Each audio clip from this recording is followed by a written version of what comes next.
Okay, so series DC motor naman yung di-discuss natin. Okay? So, by circuit, okay? So, same lang siya halos nung sa generator. So, nabaligtad lang yung direction ng current. So, syempre, motor na siya. So, ibig sabihin, kukuha tayo ng um, supply, okay, sa terminal voltage. Okay? So, let's say, given tayo ng series motor. Siyempre, meron tayong field winding. Then, meron tayong armature. Okay, so ito yung armature resistance natin. Then, yung ating EB o back EMF. Okay, so nandyan yung ating shaft. Okay, so let's say given tayo ng terminal voltage.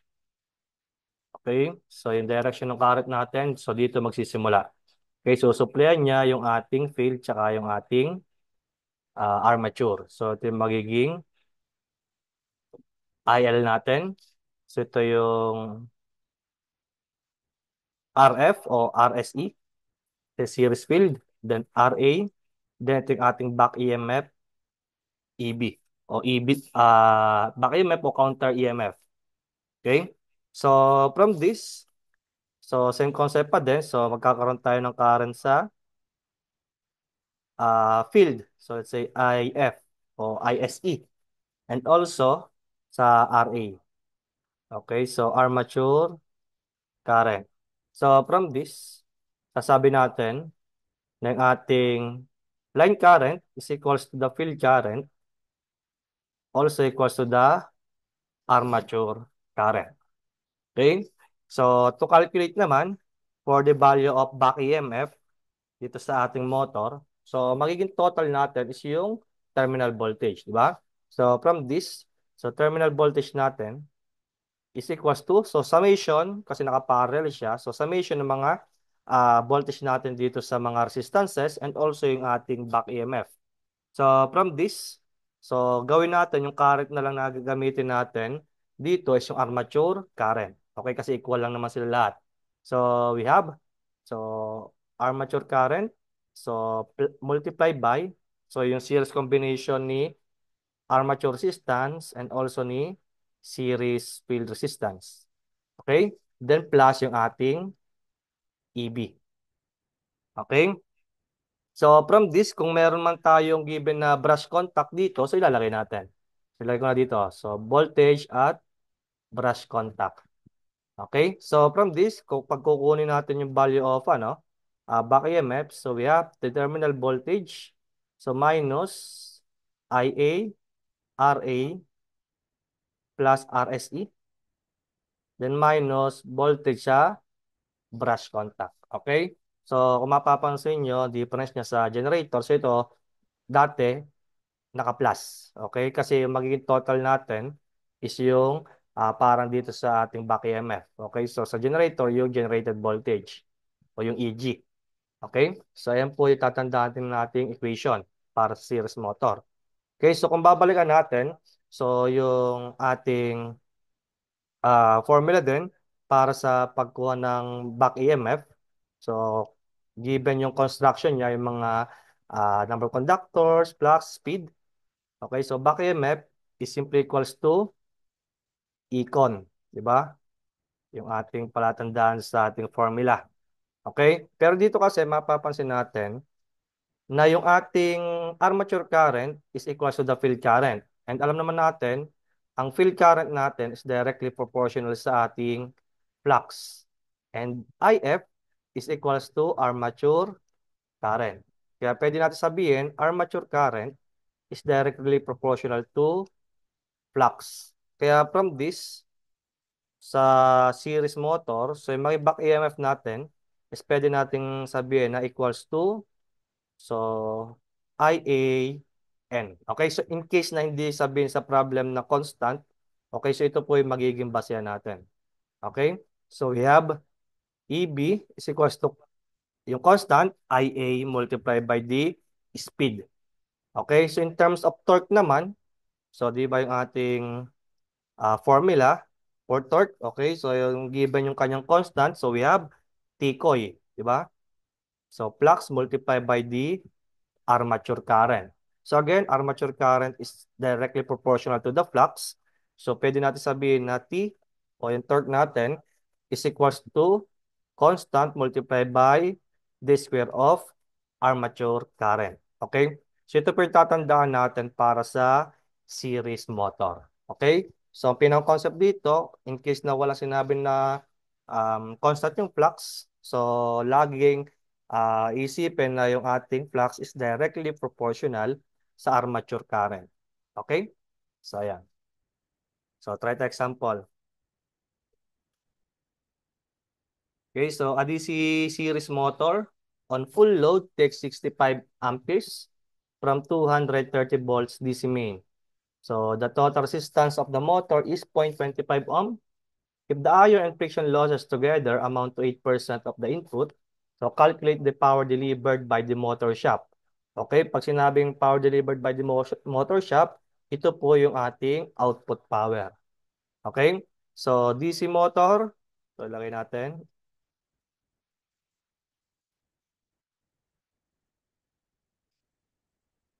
Yan. So, given tayo na 65 amperes.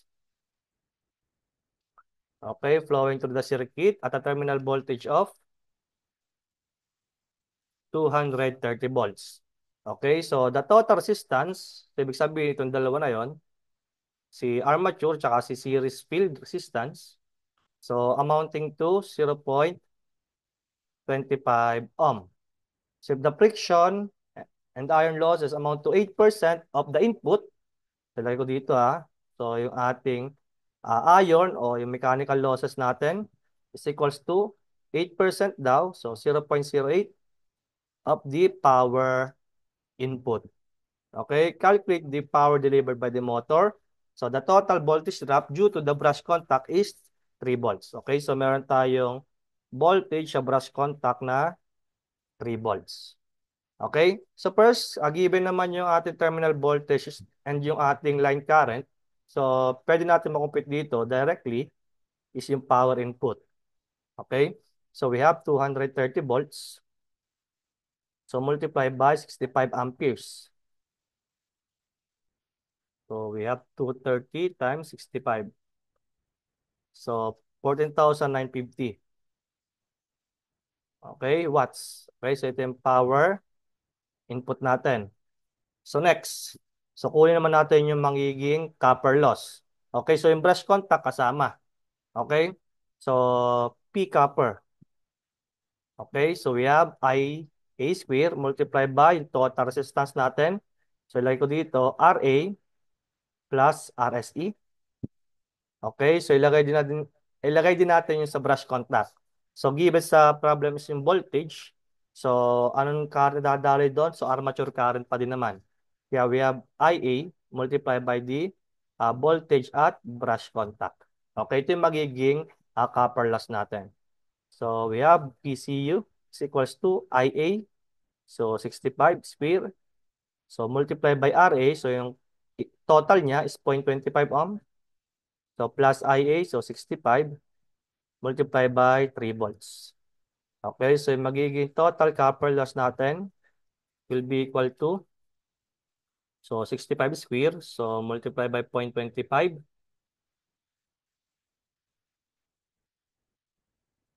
So plus, so 65 times 3.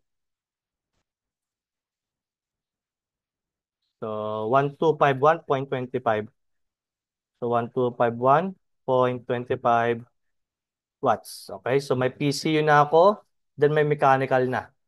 Okay, so yung mechanical naman is 0.08 ng power input. So nakompute na naman natin. So from this, pwede natin makompute yung power output o yung power sa shop. So yung power input minus P copper. So minus power loss sa mechanical. Okay, so substitute. Power input is 14,950. So minus P copper. So 1,251.25. So minus the mechanical. So we have 0.08 no power input. So power input natin is 14,950. Okay, so from this, makupit na natin yung power output. Okay. So 14,950. So minus 1251.25. So minus 0.08. So multiply by 14,950.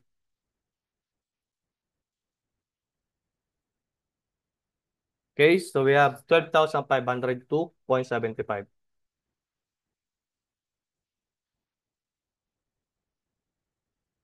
Okay, so ito yung magiging final answer natin. Okay, so next. Yeah, so a series motor having an armature resistance of 0.12 ohm and a field resistance of 0.18 ohm takes 52 amperes at 230 volts and 750 RPM. So the total core and friction losses are 750 watts. Okay, calculate the developed torque. Okay, so by formula, di ba? So, sige, ilagay muna natin mga given. So, series motor,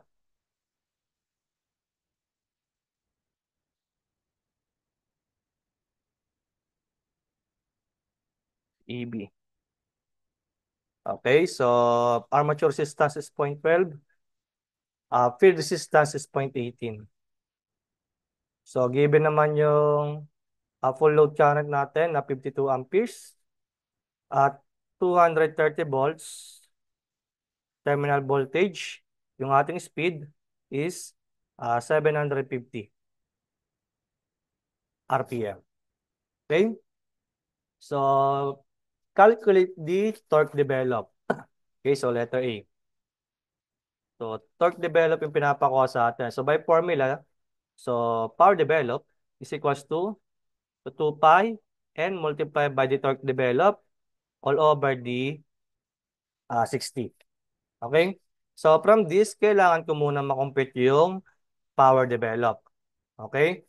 So, di ba pag kukuha natin power develop sa power flow ng motor, so we have power input, then yung loss natin, so ito yung PCU. Okay? Then, tsaka natin makompute si power develop. So, ibig sabihin, kailangan muna natin compute si copper loss. Okay? Yung input naman, so given na. So, given naman yung current, saka yung ating terminal voltage. Okay? Ang kailangan natin makuha is yung copper loss. Okay? So, actually, pwede na natin idiretso to. So, power develop is equals to, so power input minus PCU. Okay? So, substitute. So, power input is um, um, IL o line current multiplied by the terminal voltage. So, sige, lagay ko BTIL. So, minus yung copper loss natin. Okay, so ito yung magiging IL square multiplied by the total resistance. So, armature, tsaka yung sa series field. Okay, so may voltage drop. So, wala namang binanggit. So, assume natin na 0. So, terminal voltage, so we have 230 volts. Line current of 52 amperes. So, minus, so 52 square. So, multiply by armature resistance. So, 0.12 plus 0.18. So, from this, we can calculate for the power developed. Okay, so we have 230. So, times 52. So, minus, so 52 square. So, multiply by, so 0.12 plus,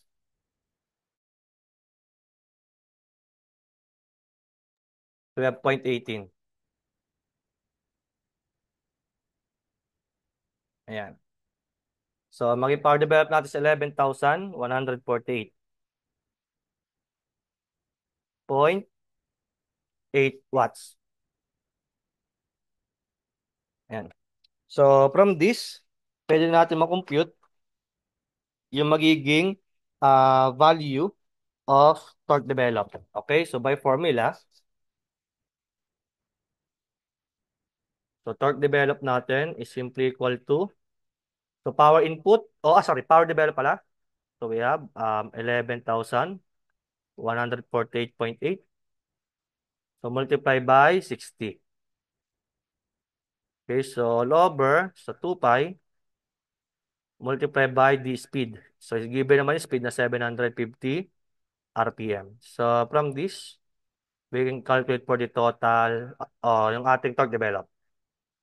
Okay, so we have 1,148.8. So multiply by 60. So all over. So 2 pi times 750. Okay, 141.9509. So 141.9509. So ito in terms of Newton meter. Okay, so ito yung magiging suot natin for letter A. Okay, so next. So the load on the motor is reduced so that the motor takes 35 amperes. So find the motor speed. Okay, so mababago yung ating armature current o yung line current natin. So ang babalikan natin, di ba? So kapag current yung nabago, so ibig sabihin yung speed natin mababago. So ano pa yung pwedeng mabago? Okay, so by formula, di ba natin? So yung sinasabi natin na Tikoy. Okay, sa Tikoy formula. So letter B. So doon sa Tikoy formula, dinerive natin. Ayan.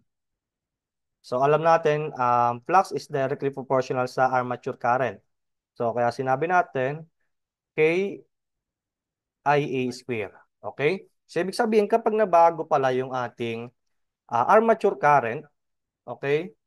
So yung ating torque is mababago din.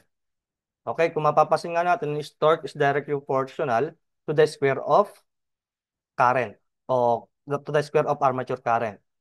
Kaya from this, yung torque, mababago pa. Okay? Yun yung torque na gagamitin natin para makompute yung motor speed.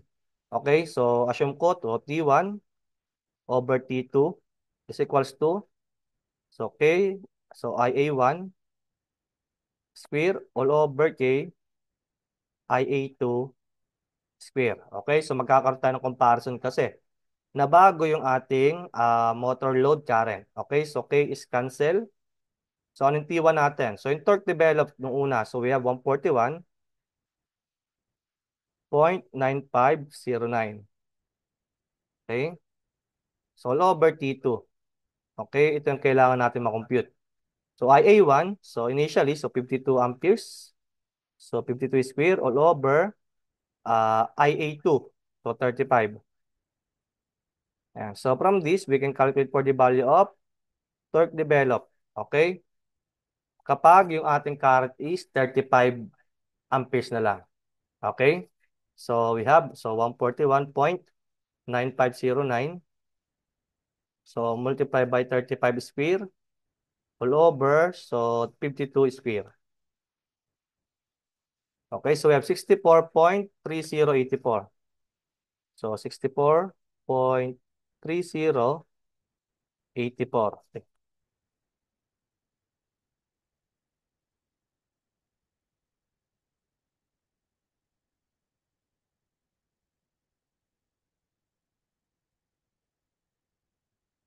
3084.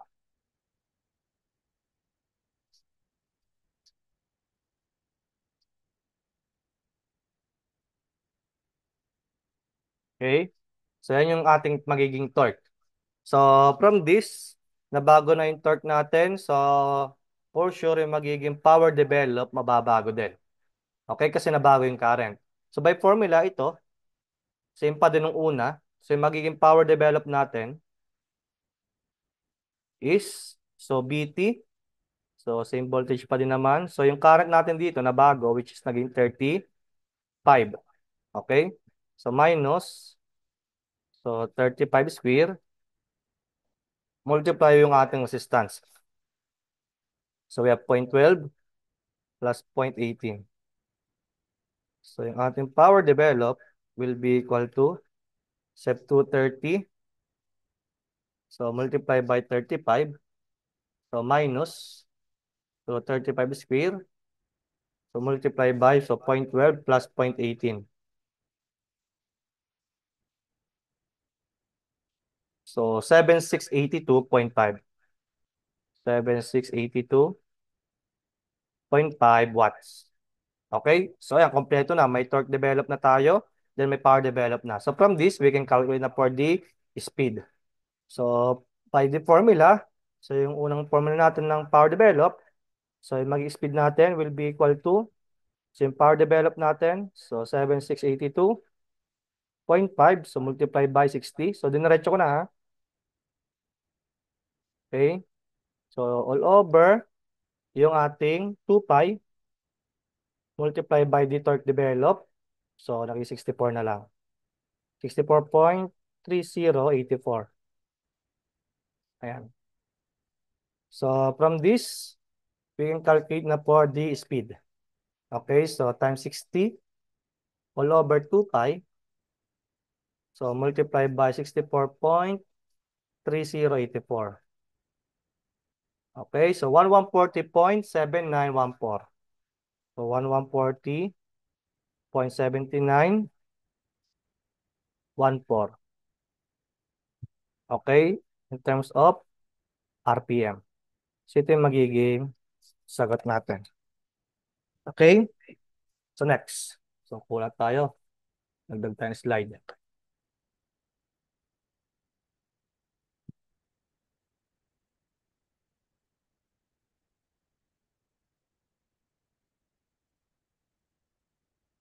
Ayan. So next problem. So find the percentage change in torque. Okay, so percentage change in torque ang pinapako sa atin. So percentage change in torque.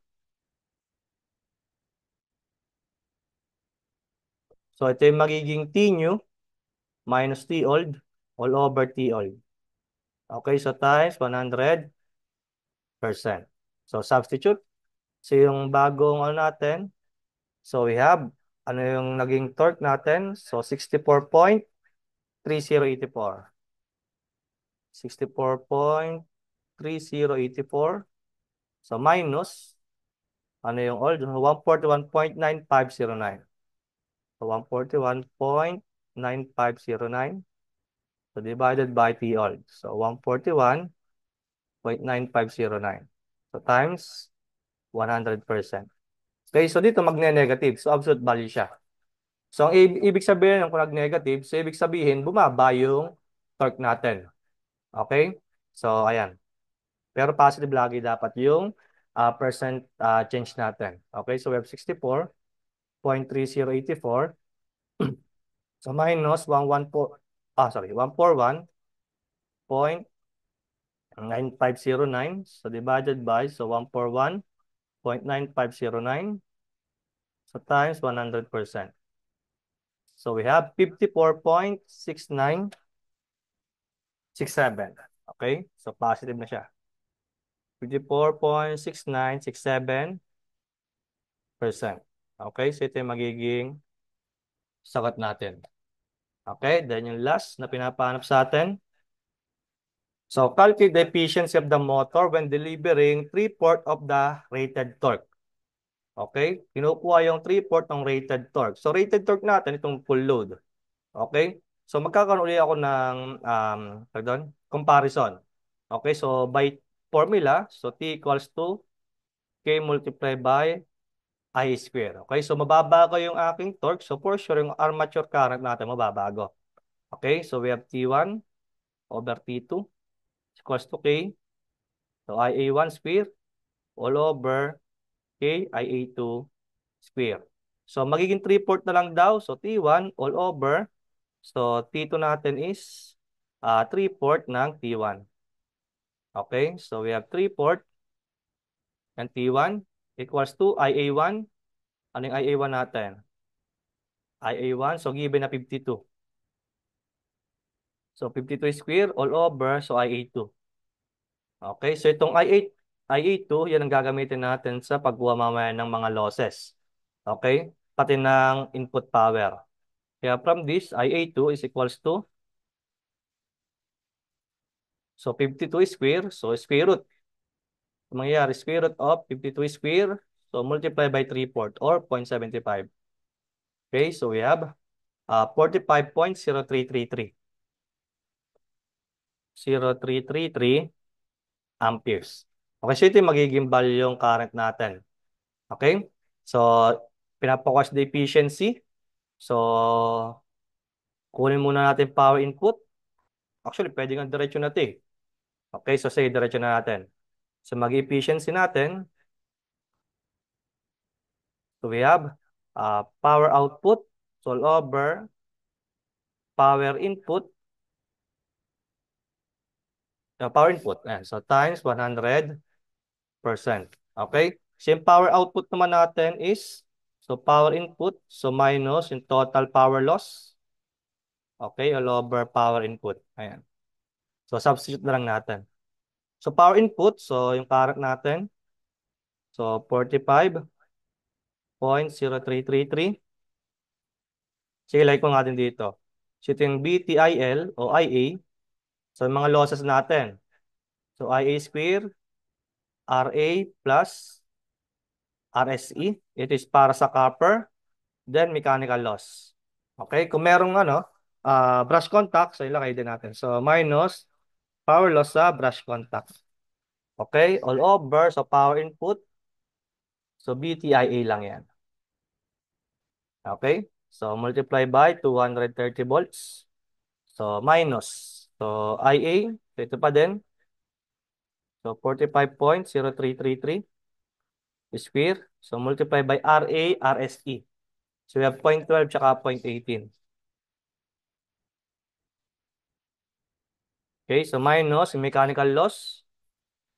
Given ba yung core and friction loss? So, 750. So, may brush contact. So, wala. So, minus mechanical loss lang na 750. Okay? All over the power input. So, we have 45.0333. So, multiply by the terminal voltage, 230 volts. Then times 100%. Okay? So, yung mga efficiency natin at 3-port load torque. So, we have answer times 230 minus, so answer square. So, yung answer is yung 45.0333. So, 0.12 plus 0.18. So, minus mechanical loss of 750 all over. So, 45.0. Ay, answer na nga pa ito. So, answer times 230. So, times 100%. So, we have 86.8851. 8851%. So, ito yung magiging efficiency ng ating moto. Okay?